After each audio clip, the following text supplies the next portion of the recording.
अभी तक हमने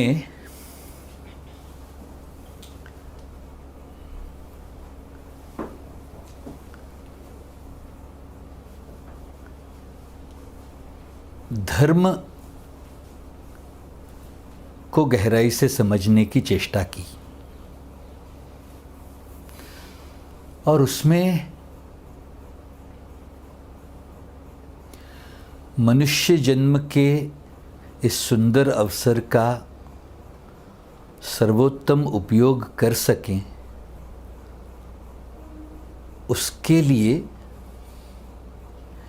कुछ अनुशासन भी देखें।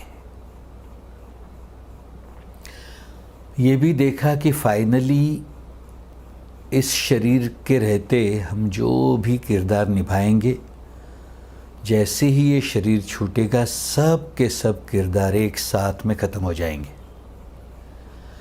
उसके बाद बचेगा क्या? तो इस मनुष्य जन्म में अलग अलग अनुभवों के द्वारा हमारी अंदर की दुनिया जैसी बनी, मन बुद्धि चित्त अहंकार जिस तरह से परिपक्व हुए, वही साथ में जाने वाला है। तब जाके ये भी एक उत्कट निश्चय बनने की संभावना जगी कि इस मनुष्य जन्म को इस व्यवहार व्यवसाय के खेल में कहीं हम व्यर्थ ना गंवा दें, और उसके लिए धर्म को समझना और अनुशासनों का पालन करना ये और ज़्यादा ज़रूरी लगने लगा।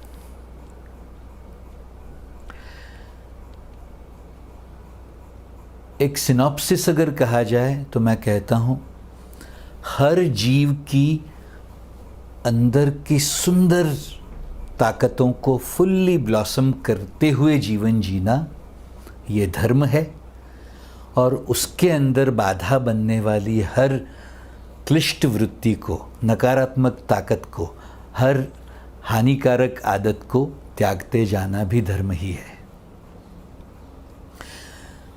अपने द्वारा किसी का कल्याण भी धर्म है, और उनके कल्याण से जगे हुए पुण्य से हमारा कल्याण वो भी धर्म ही है।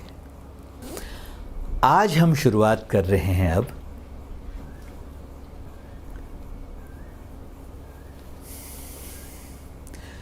जीवन को गहराई से समझ लेते हैं, और उसके लिए उत्साह जगा लो, प्रेम का तड़का डाल लो और स्टूडेंट का कैप ऑन कर लो। इस एक सूत्र में हमारे ऋषियों ने इतना गहरा जीवन का सत्य इतना खुल के एक्सप्रेस कर दिया। कह रहे हैं, यत पिंडे तत ब्रह्मांडे। संपूर्ण ब्रह्म उसी चेतना से बना है जिस चेतना से एक एक एक एक जीव बना है। अच्छा, स्पिरिचुअल पर्सपेक्टिव से, आध्यात्मिक दृष्टिकोण से हजारों सालों पहले ये ब्रह्म सत्य हमारे ऋषियों ने एक्सप्लोर किया है और उसको अलग अलग ग्रंथों में लिख के रखा हुआ है। किसी ने कहा है अहम ब्रह्मास्मि, किसी ने कहा है सच्चिदानंद रूपोहम, शिवोहम शिवोहम। ये हमारे ऋषियों ने दिया हुआ हाईएस्ट ट्रुथ का नरेशन हमें ऑलमोस्ट हर एक ग्रंथ में मिलेगा। भगवद गीता से लेके, श्रीमद् भगवतम से लेके, पतंजलि योग सूत्र से लेके, अष्टवक्र गीता से लेके, हर ग्रंथ में अलग अलग तरीके से इसी ब्रह्म सत्य का वर्णन मिलेगा।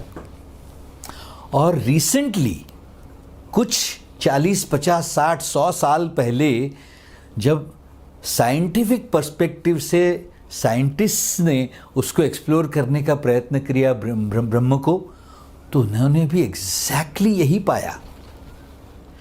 तो कभी कभी ये लगता है कि साइंस एंड स्पिरिचुअलिटी वो एक दूसरे के अलग हैं या अलग दिशा के की खोज दिखाई देती है, लेकिन एक्चुअली उनको देखा जाए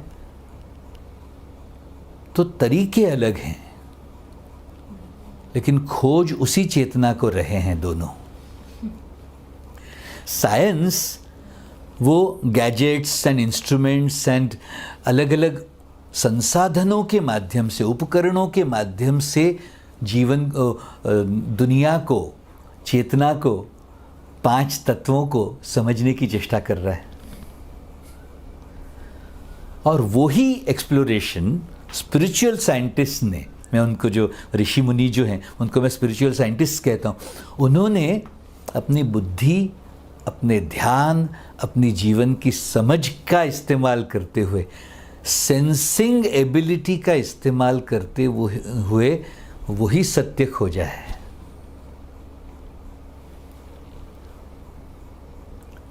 सो साइंस एंड स्पिरिचुअलिटी, मैं उसको अलग मान ही नहीं रहा।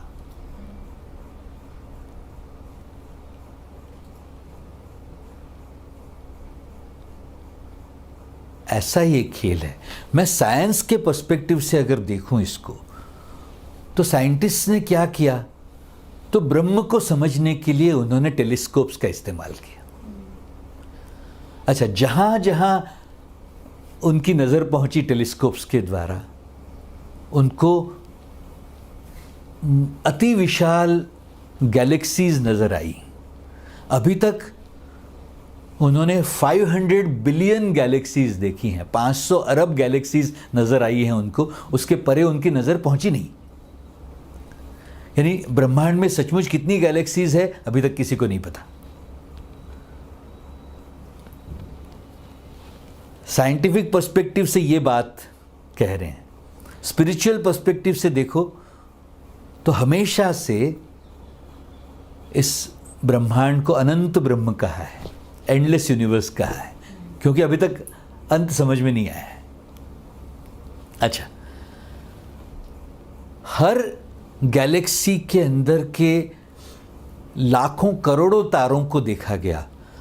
अब उन 500 अरब गैलेक्सीज में से एक गैलेक्सी अपनी मिल्की वे गैलेक्सी है, जहां 250 अरब से ज़्यादा तारे हैं। उनमें से एक तारा अपना सूर्य है, और सूर्य के आसपास 9 ग्रह घूम रहे हैं। अच्छा, सूरज से जो तीसरा ग्रह है, पृथ्वी है, उसके अंदर देखो तो 7 कॉन्टिनेंट्स हैं। बाकी का पूरा 70% of the earth surface is covered with water. उसके ऊपर, उस सरफेस के ऊपर आए हुए 7 कॉन्टिनेंट्स हैं। उसमें सबसे बड़ा एशिया, उसमें भारत देश, उसमें आपका राज्य, उसमें आपका शहर, उसमें आपका एरिया, उसमें आपका घर, और आप वहाँ बैठे हो। आपके घर से लेके, आपके शहर से लेके, राज्य से लेके, भारत देश से लेके, एशिया कॉन्टिनेंट से लेके, पृथ्वी से लेके, सोलर सिस्टम से लेके, मिल्की वे गैलेक्सी से लेके अनंत ब्रह्म तक, इस पूरे के पूरे पैराफर्नेलिया में एक फैंटास्टिक साम्य है कि ये पूरा का पूरा ब्रह्मांड 5 तत्वों का बना हुआ है। पृथ्वी, जल, वायु, अग्नि और आकाश। इन 5 तत्वों के अंदर पृथ्वी, जल, वायु और अग्नि, ये जो 4 तत्व हैं, वो बने हैं एटम्स से। एटम्स बने हैं न्यूट्रॉन्स, ऊपर लगे हुए प्रोटॉन्स और इलेक्ट्रॉन्स घूम रहे हैं। न्यूक्लियस जो है, केंद्र है एटम का, वो है न्यूट्रॉन्स और ऊपर लगे हुए प्रोटॉन्स से, और इलेक्ट्रॉन्स घूम रहे हैं। उन दोनों के बीच में, न्यूक्लियस, केंद्र और घूमते हुए इलेक्ट्रॉन्स के बीच में, हर एटम के अंदर भयंकर मात्रा में खाली जगह है। 2 एटम्स के बीच में भी बहुत सारी खाली जगह है, और इस खाली जगह से बना हुआ ब्रह्मांड है पूरा। एटम्स जहां सबसे नजदीक आ गए हैं वो पृथ्वी तत्व बना है, उससे कम कंडेंसेशन है जल तत्व में, उससे कम कंडेंसेशन है एटम्स का वायु तत्व में, और उससे कम है अग्नि तत्व में। ऐसा बना हुआ ब्रह्म है, और पृथ्वी, जल, वायु और अग्नि, इन 4 तत्वों में बहुत सारी खाली जगह है। उस खाली जगह को आकाश तत्व कहते हैं।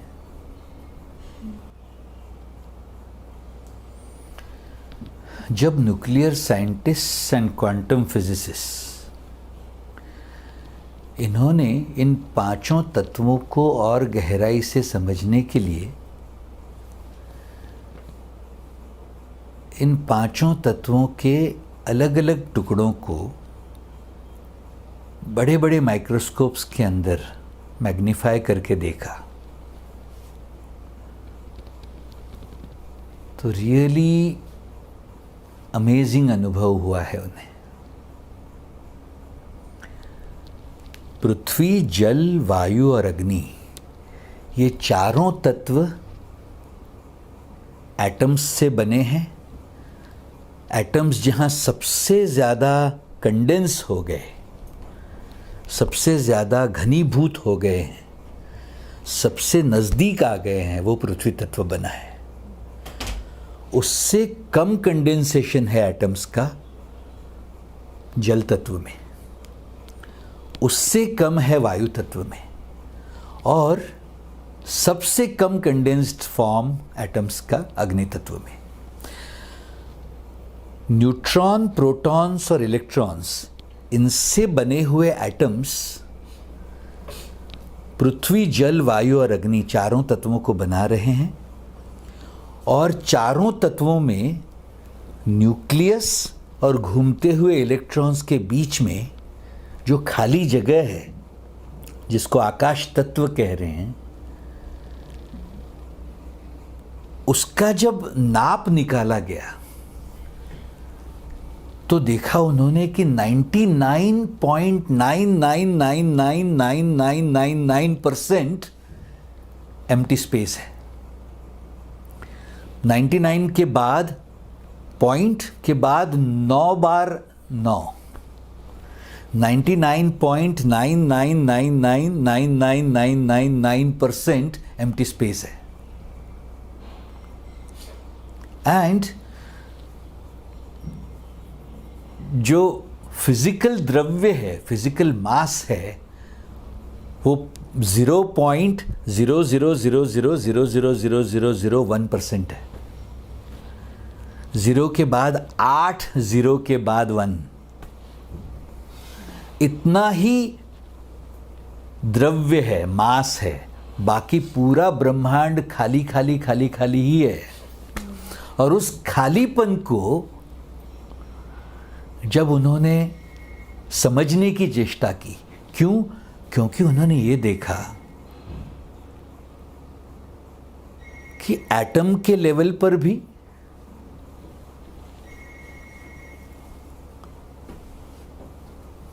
और सोलर सिस्टम्स के लेवल पर भी यही चीज हो रही है कि जैसे एटम में न्यूक्लियस और घूमते हुए इलेक्ट्रॉन्स के बीच में बहुत सारी खाली जगह, लेकिन फिर भी इलेक्ट्रॉन्स न्यूक्लियस के साथ जुड़ा रहता है किसी अदृश्य शक्ति की वजह से। वही चीज सूर्य के आसपास घूमते हुए 9 ग्रहों में दिखाई दे रही है। वही चीज पृथ्वी और उसके आसपास घूमते हुए चंद्रमा में दिखाई दे रही है।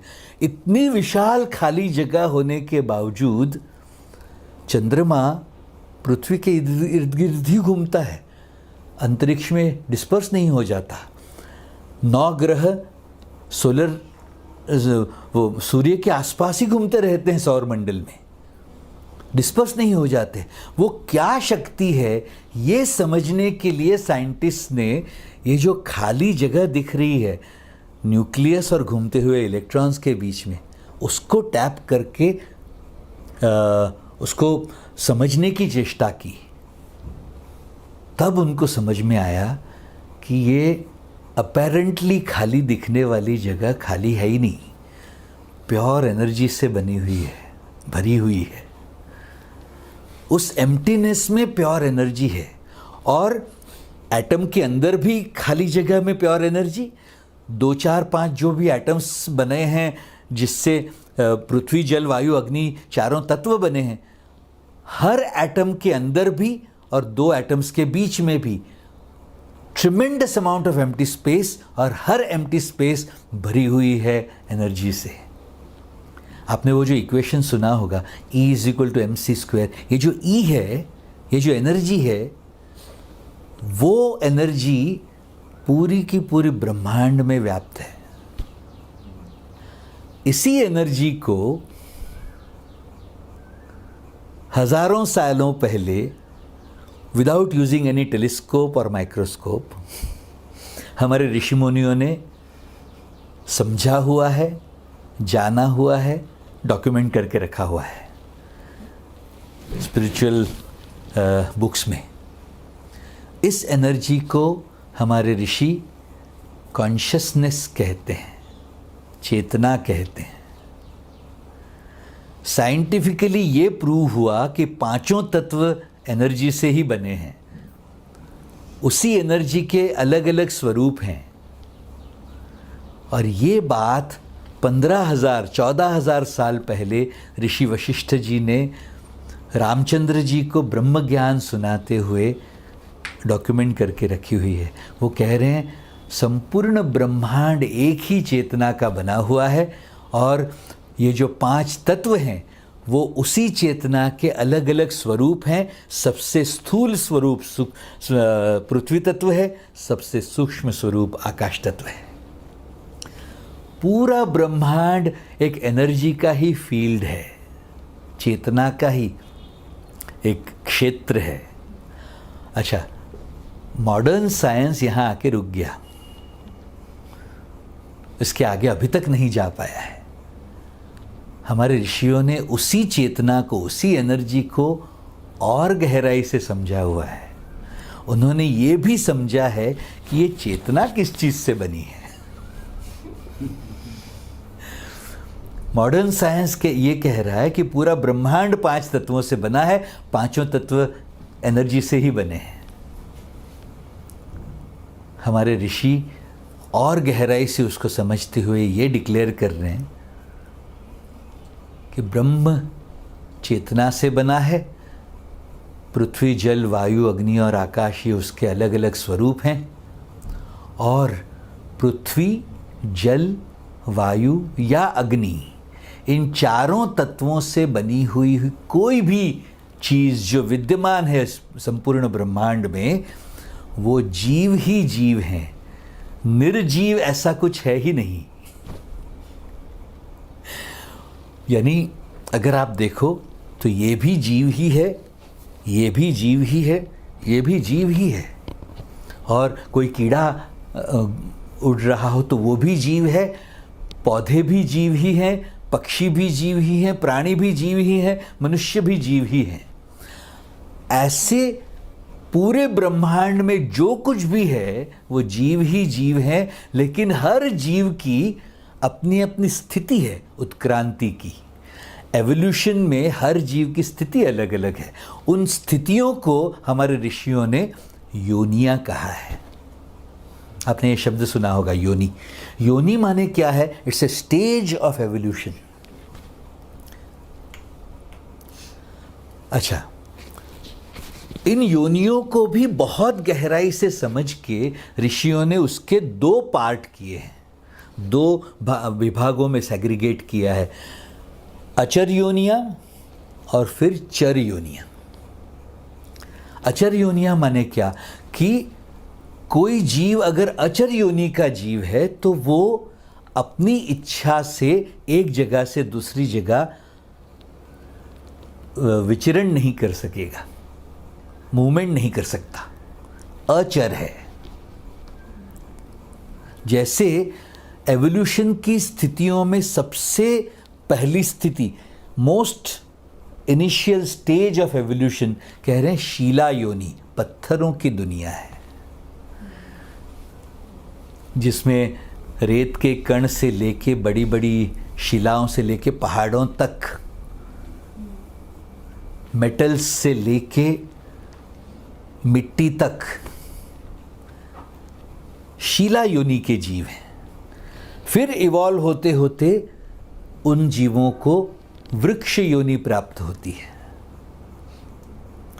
वृक्ष योनि भी आप गौर से देखना, कई बार कंक्रीट में से पौधा निकलता है या मिट्टी में से पौधे निकलते हैं, शीला योनि में से वृक्ष योनि में आ रहा है जीव। अच्छा, शीला योनि और वृक्ष योनि, उसमें छोटे पौधों से लेके बड़े बड़े पेड़ों तक। चिनार का पेड़ आप सोचो 10-10, 12-12, 15-15 हजार सालों तक एक ही जगह पर खड़ा रहता है।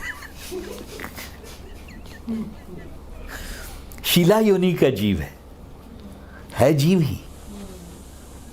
अच्छा, लेकिन शीला योनि और वृक्ष योनि, सॉरी, वृक्ष योनि का जीव है, वो पेड़ यानी एक ही जगह पर। ये योनियाँ ऐसी हैं, शीला योनि और वृक्ष योनि, जिनको अपनी इच्छा से मूवमेंट करने की आज़ादी नहीं, तो उनको अचर योनियों में रखा है।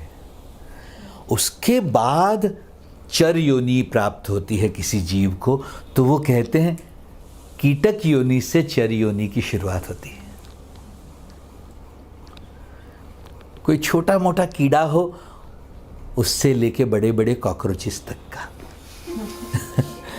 कीटक योनि के जीव। अच्छा, उसके बाद पैरेलली पानी में रहने वाले जीवों को, जैसे वो एम्फीबियन सोल्स कहते हैं, उनमें जैसे मत्स्य योनि है या इस तरह की योनियाँ अवेलेबल, या थल में रहने वाले, जल और थल में रहने वाले जीवों की योनियाँ अलग हो जाती हैं। थल योनि में जैसे कहते हैं पक्षी योनि है, छोटी चिड़िया से लेके बड़े बड़े ऑस्ट्रिचेस तक पक्षी योनि है। उसके बाद जिसको मैमल्स कहते हैं हम, जिसको जानवर योनि या पशु योनि या एनिमल किंगडम कह सकते हैं, उसमें छोटे से चूहे से लेके बड़े बड़े हाथी तक ये योनियां हैं। वो सब क्रॉस करने के बाद जीव को मनुष्य योनि प्राप्त होती है। अच्छा, मनुष्य योनि में भी परिपक्वता आने के बाद की जो योनियां हैं आगे की, उसके बारे में हम कभी बाद में बात करेंगे। मनुष्य योनि के बाद 3 पैरेलल ट्रैक्स खुलते हैं जीव के सामने। उसमें कहते हैं यक्ष योनि, गंधर्व योनि और किन्नर योनि। अच्छा, यक्ष योनि माने क्या? तो मनुष्य योनि में परिपक्वता आते आते जो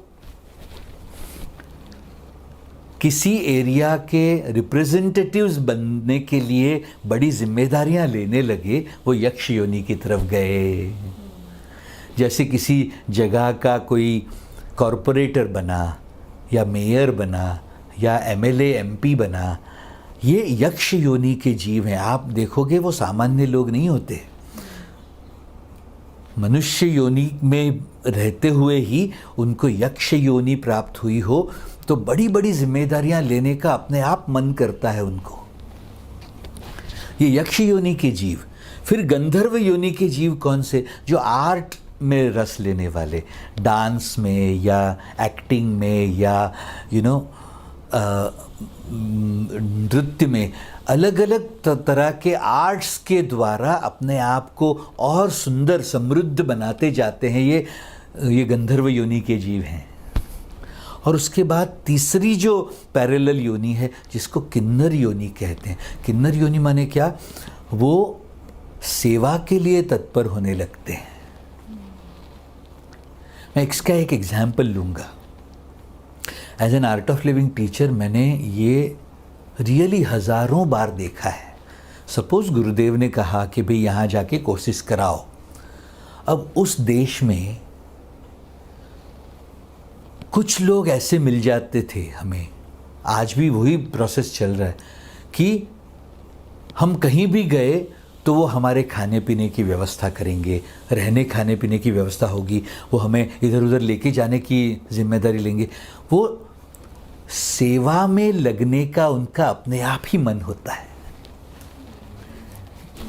ये मैं आगे की अगर बात करूं तो यक्ष गंधर्व किन्नर योनि जो है, उसके आगे देवी देवताओं की योनि है, जो बड़े प्रसन्न, सुखमय, आनंदमय जीवन, उत्सव मना के जीवन जीने वाले लोग, उनके ख्याल रखने वाले, उनकी देखभाल करने वाले किन्नर योनि के लोग होंगे।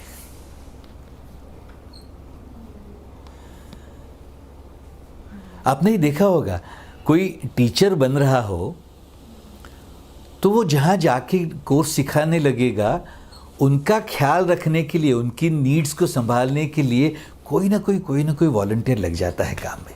और ये सामान्य लोग नहीं होते दुनिया के। अच्छा, हर एक के पास अगर आप वो अपेक्षा करोगे और उस योनि का जीव नहीं होगा तो वो कर ही नहीं पाएंगे, इच्छा ही नहीं होती उनको करने की। ये किन्नर योनि का खेल है भाई। अच्छा, सो मनुष्य योनि के बाद यक्ष, गंधर्व और किन्नर, ऐसे 3 पैरेलल लाइंस खुलते हैं। उसके बाद परिपक्वता आते आते देवी देवताओं की योनि खुलती है। उसके ऊपर जाते जाते सिद्धों की योनि प्राप्त होती है। हर जीव की जो इतनी सुंदर सुंदर सिद्धियां हैं, उन सिद्धियों को उजागर करके जीवन जीने में रस आने लगता है उनको। उन सिद्धों की योनि के ऊपर ऋषि योनि है। और ऋषि योनि के बाद अगर इस पूरे प्रोसेस को पिरामिड की तरह देखा जाए तो जैसे जैसे आप ऊपर ऊपर जाते जाओगे वैसे ऊपर कम जीव नजर आएंगे आपको। लिटरली आप काउंट ही नहीं कर पाओगे, इतने जीव वृक्ष योनि में दिखाई देंगे। उसमें से कीड़े मकोड़ों की संख्या कम हो गई, उसमें से पक्षियों की संख्या और भी कम हो गई, प्राणियों की संख्या और भी कम है। मनुष्य योनि वाले तो अभी 7, 7.5, 8 अरब लोग ही हैं। मनुष्य योनि के ऊपर अगर यक्ष, गंधर्व, किन्नर योनि के लोगों को देखोगे और भी कम, उसमें देवी देवता तो और भी कम। ऐसा ये एक, जैसे जैसे पिरामिड में ऊपर ऊपर जाते जाओगे वैसे वैसे जीवों की संख्या कम होती जाती है। और फिर मनुष्यों के बाद यक्ष, गंधर्व, किन्नर, उसके बाद देवी देवता, उसके बाद सिद्ध, उसके बाद ऋषि, और उसके बाद एक ही जीव है, टॉप मोस्ट योनि जिसको कहते हैं परमात्मा योनि कहते हैं। वहाँ एक ही जीव है, मोनोपोली है वहाँ। वो जीव जब शरीर लेकर मृत्युलोक में वापस आता है, मनुष्य का शरीर लेकर मृत्युलोक में वापस आता है, इसीलिए उसको अवतरण कहते हैं। वो नीचे आ रहा है, वो ऊपर नहीं जा रहा। वो नीचे जब आता है शरीर लेके, शरीर के बंधनों के साथ जुड़ने के लिए खुशी तैयार होता है, कोई स्पेसिफिक उद्देश्य लेकर, पर्पस लेकर आता है, इसलिए उसको अवतरण कहते हैं।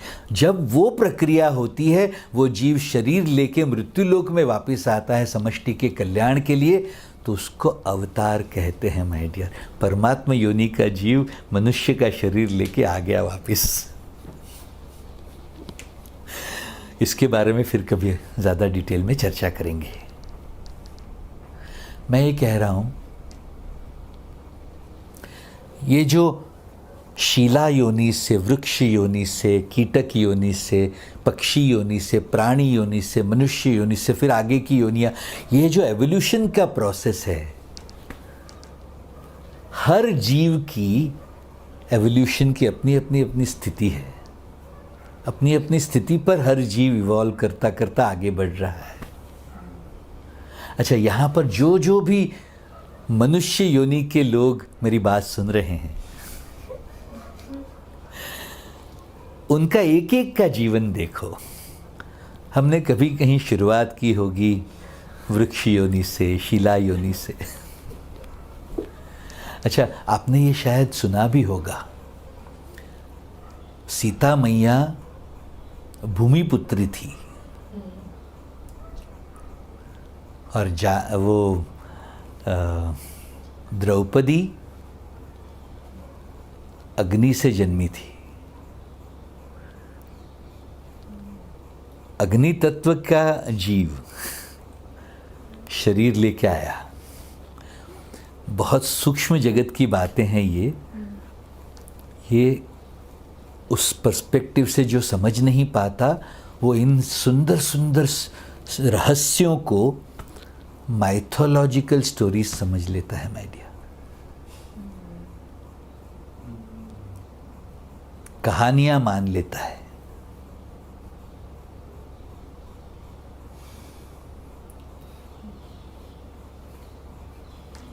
मैं कह रहा हूं एक एक जीव अलग अलग शरीर बदलते बदलते रियली लाखों जन्मों वाली यात्रा करते करते आज इन शरीरों के साथ यहां बैठे हैं।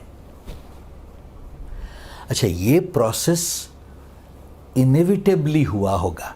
अगर मनुष्य के शरीर मिले हैं तो ये सभी की सभी योनियां क्रॉस की ही होंगी। There is no escape. There are no shortcuts here.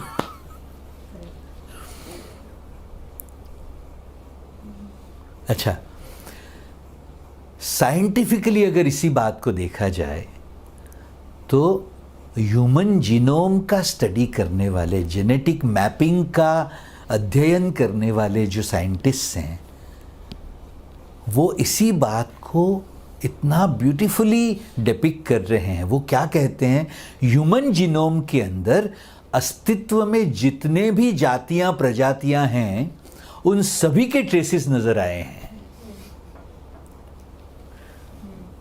अच्छा, मैं मेलबर्न में ऑस्ट्रेलिया में कोर्स सिखा रहा था और तब मैंने ये बात सबके सामने खोली।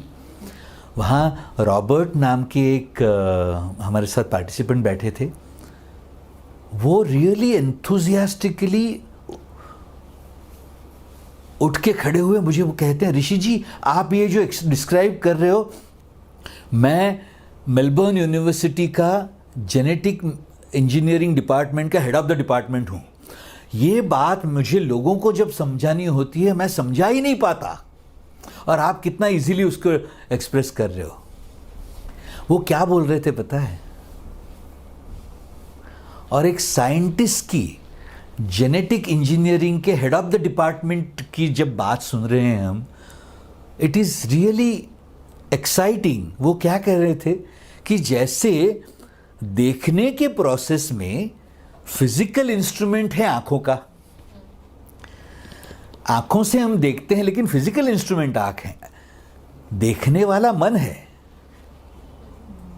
सुनने के प्रोसेस में फिजिकल इंस्ट्रूमेंट कान के हैं लेकिन सुनता है मन।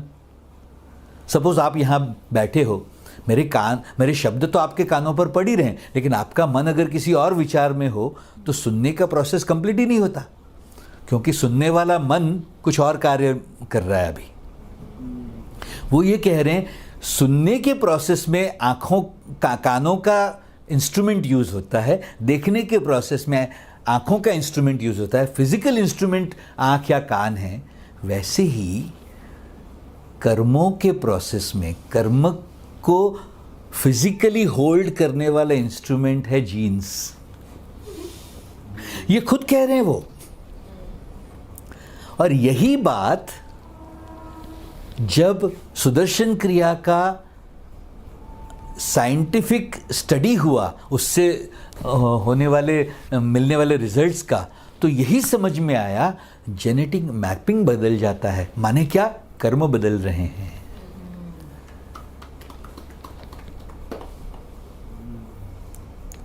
जिन मैपिंग्स को लेके कोई व्यक्ति पैदा हुआ, जैसे हरेक का थंबप्रिंट अलग है, वैसे हरेक का जेनेटिक जीनोम एकदम ही अलग अलग। उस कर्म का स्ट्रक्चर लेकर इस शरीर में आया, लेकिन वो जैसे ही सुदर्शन क्रिया या मेडिटेशन करते हैं पूरा का पूरा जेनेटिक मैपिंग बदल जाता है। वैसे ही कर्म बदलते हैं और this is what he was saying. उसी तरह जैसे फिजिकल इंस्ट्रूमेंट है आंखों का, फिजिकल इंस्ट्रूमेंट है कानों का, देखने या सुनने के प्रोसेस में, कर्म फल का फिजिकल इंस्ट्रूमेंट है genome.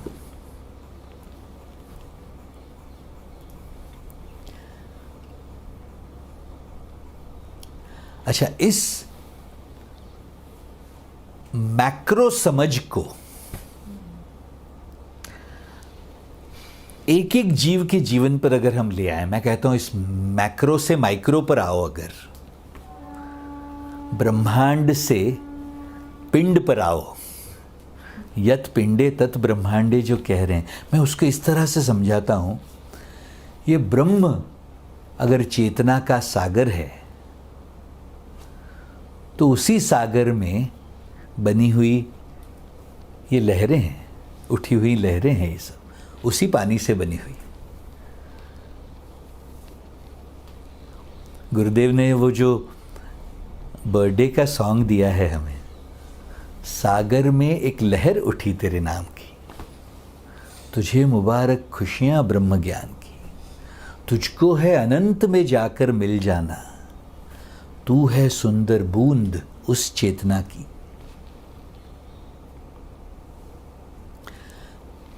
The biggest truth of life, यत पिंडे तत् ब्रह्मांडे।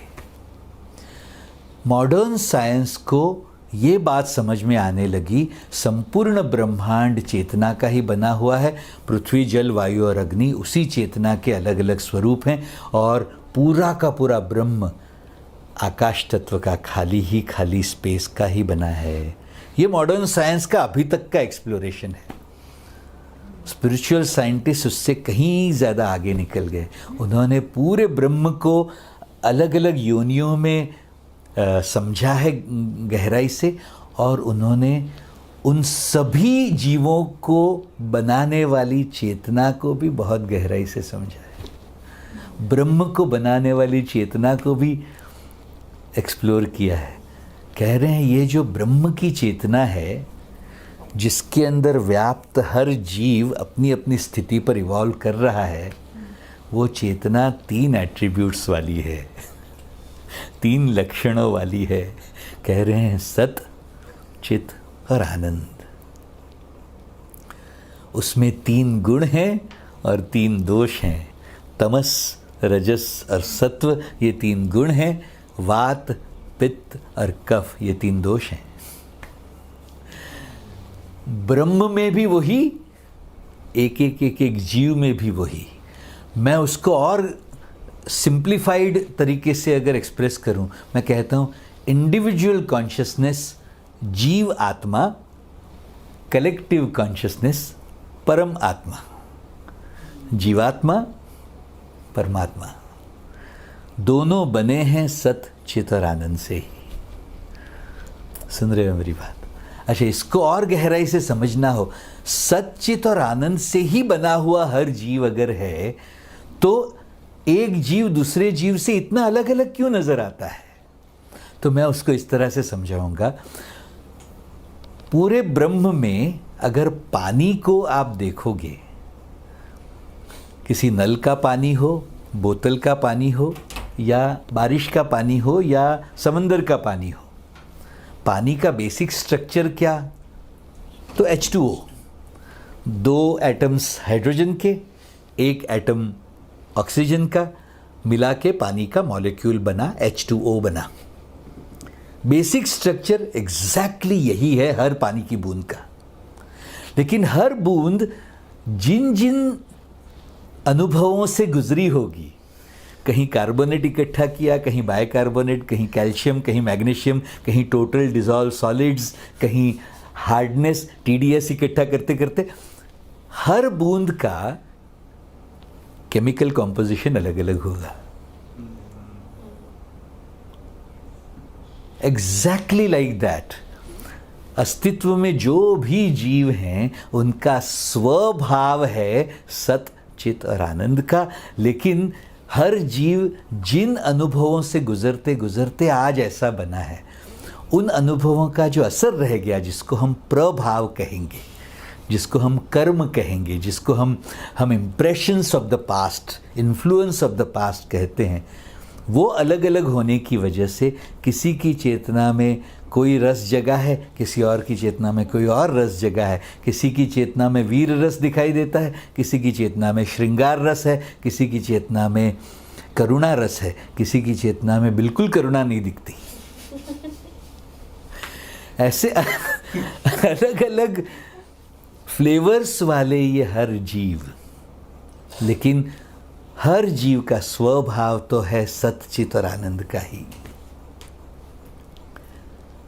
मैं इसको कहता हूं, एक एक जीव का जीवन अगर देखो तो अलग अलग शरीर बदलते बदलते, जब हमने शरीर लिया हमने उसको जन्म कहा, शरीर छोड़ा तो हमने उसको मृत्यु कहा। अलग अलग शरीर बदलते बदलते लाखों जन्मों की यात्रा करते करते आज हम यहाँ बैठे हैं, और ये शरीर छूटने के बाद भी वो आगे की यात्रा चालू रहेगी। मैं उसको अनंत यात्रा कहता हूँ, एटर्नल जर्नी है वो। मैं ये कह रहा हूँ, एक एक जीव के जीवन को देखते जाओ। सब सुन रहे हो ना? मैं कहूँगा moment to moment to moment to moment ये जो जीवन चल रहा है, हर क्षण दो विभागों वाला जीवन है हर एक व्यक्ति के लिए, हर जीव के लिए। बाहर की दुनिया बनी है व्यक्ति वस्तु परिस्थिति से, अंदर की दुनिया बनी है 7 सेक्शन से, शरीर, श्वास, मन, बुद्धि, चित्त और अहंकार, और इन सब के द्वारा जीवन का अनुभव करने वाले जीव बैठे हैं ये सब। अच्छा, मैं शरीर और श्वास को बहुत ज़्यादा महत्व नहीं देता। क्यों? क्योंकि कभी तुम्हारे पास शरीर है, कभी नहीं है। ऐसा कई बार हुआ है, हजारों लाखों बार हुआ है। श्वास टूटा, शरीर खत्म। मन, बुद्धि, चित्त और अहंकार जो तुम्हारे ही चेतना के, इंडिविजुअल चेतना के ही 4 मोड्स हैं, वो उसी स्थिति में आगे चले। बगैर शरीर के कुछ समय बिताया, फिर कोई शरीर मिला तो शरीर में आके फिर यात्रा चालू रही, करते करते आज यहाँ पहुँचे हैं। तो मैं ये कहता हूँ, बाहर की दुनिया व्यक्ति वस्तु परिस्थिति वाली है, अंदर की दुनिया मन, बुद्धि, चित्त, अहंकार वाली है। अच्छा, इसको थोड़ा सा गहराई से समझ लीजिए। जैसे भौतिक जगत के कार्य करने के अपने नियम हैं कि नहीं, जैसे न्यूटन्स लॉ या आर्किमिडीज के लॉज, थर्मोडायनेमिक्स के लॉज, इलेक्ट्रोमैग्नेटिक करंट्स के लॉज, उन नियमों पर ही भौतिक जगत काम करेगा। रैंडम नहीं है, हैफाजार्ड नहीं है कि भाई पंखे से कभी लाइट आ जाए, पॉसिबल नहीं है। सुन रहे हो ना? मैं कहता हूँ, भौतिक जगत के कार्य करने के अपने स्पेसिफिक नियम हैं। उसमें मैं ये कहूँगा, पृथ्वी तत्व के नियम अलग, जल तत्व के अलग, वायु तत्व के अलग और अग्नि तत्व के अलग। पृथ्वी तत्व ज़्यादा कंडेंस हुआ है तो ग्रेविटी का, गुरुत्वाकर्षण का सबसे ज़्यादा इफेक्ट उसके ऊपर होता है। जल तत्व पर उतना असर नहीं होता ग्रेविटी का, क्योंकि जो मास है, द्रव्य है, एटम्स की जो कंडेंसेशन है वो पृथ्वी तत्व के मुकाबले में कम है। तो अगर हवा चली तो जल उछलता भी है। वायु तत्व पर और भी कम असर है ग्रेविटी का। आप देखो, पृथ्वी से लेके रियली किलोमीटर्स तक वायु है, ग्रेविटी का असर उतना कम है। वायु तत्व में भी कुछ गैसेस के ऊपर ग्रेविटी का असर ज़्यादा है क्योंकि उनकी डेंसिटी ज़्यादा, कुछ गैसेस के ऊपर वायु ग्रेविटी का असर कम है क्योंकि उनकी डेंसिटी कम। अब थोड़ा सा ऊपर चले जाओ, ऑक्सीजन का लेवल कम हो जाएगा, दूसरे वायु होंगे ऊपर, दूसरे गैसेस हैं। सुन रहे हो मेरी बात? ये वायु तत्व पर होने वाला असर। मैं कहता हूँ अग्नि तत्व को देखोगे, ग्रेविटी का असर ही नहीं है, उल्टा है उसके ऊपर। तो आप माचिस की तीली जलाओ और उसको उल्टा करो, अग्नि ऊपर जाती है हमेशा, ग्रेविटी के अगेंस्ट जाएगी। सूर्य से पृथ्वी पर जो अग्नि तत्व आ रहा है सूर्य किरण के रूप में, पृथ्वी से टकरा के रिकोशे होके वो चंद्रमा को पहुंचता है। आपने कभी ये देखा होगा, सपोज प्रतिपदा का या दूज का या तीज का चांद हो आकाश में, तो वो चांद जिसके ऊपर सूर्य की डायरेक्ट किरणें पड़ रही हैं वो दिखाई देता है एकदम ब्राइट, और दूसरा जो पोर्शन है जिसके ऊपर सूर्य की डायरेक्ट किरणें नहीं पड़ रही, वो चांद का पोर्शन भी आपको दिखाई देता है। If you notice, have you notice that? वो हल्का सफ़ेद दिखाई देगा, धुंधला दिखाई देगा। वो क्या हो रहा है, पृथ्वी के ऊपर सूर्य की जो किरणें पड़ रही हैं वो उस पोर्शन पे पड़ के वापस आ रही हैं, तो हम उस चांद के पोर्शन को भी देख पा रहे हैं। Are you listening to me my dear?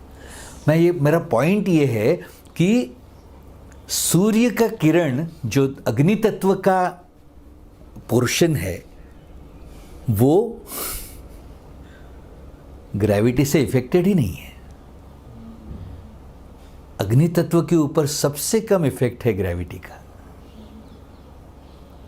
मेरा पॉइंट यह है, ऐसा अलग अलग तत्वों पर अलग अलग नियमों का असर वाला ये ब्रह्म है, फिजिकल यूनिवर्स है। वैसे ही अपनी चेतना के मन, बुद्धि, चित्त और अहंकार के कार्य करने के भी अपने स्पेसिफिक नियम हैं, स्पेसिफिक प्रिंसिपल्स हैं। उन्हीं नियमों पर मन कार्य करता है। जैसे एक नियम मैं कहूँ, एक्सपेक्टेशन रिड्यूसेस जॉय। तुम्हें अच्छा लगे या ना लगे, जैसे ही तुम मांगने के मूड में गए, अपनी प्रसन्नता को खुद ही कम करने लगे। वही मन देने के मूड में गया, हमेशा प्रसन्न प्रसन्न प्रसन्न ही रहा। ये नियम है भाई, तुम करोगे क्या? उस नियम के आधार पर का तुम्हारा जीवन होगा तो प्रसन्नता मिलेगी, उस नियम के विरुद्ध तुम काम करोगे प्रसन्नता कम होगी। It is a technical process, we make it an emotional issue. मेरी अपेक्षा पूरी नहीं कर रहे हो, मैं कह रहा हूं तुम अपेक्षा कर ही रहे हो तुम्हारे खुद के ही जीवन का कबाड़ा करने के लिए।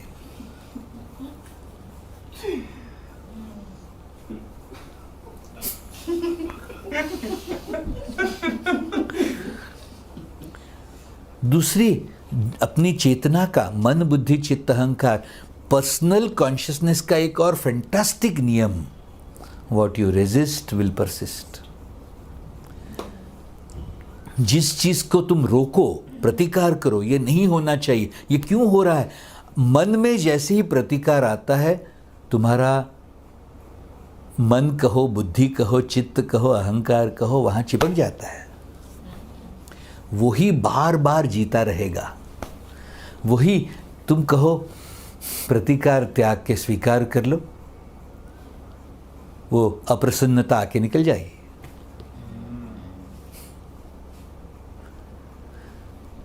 उसी मन, बुद्धि, चित्त, अहंकार वाली अंदर की दुनिया का एक और फैंटास्टिक नियम,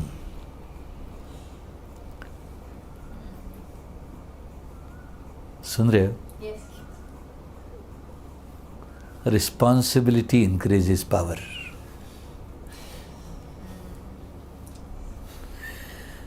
जैसे ही तुम्हारा मन जिम्मेदारी लेने के मूड में गया, शक्ति बढ़ने लगी, एक शक्ति का संचार होने लगा।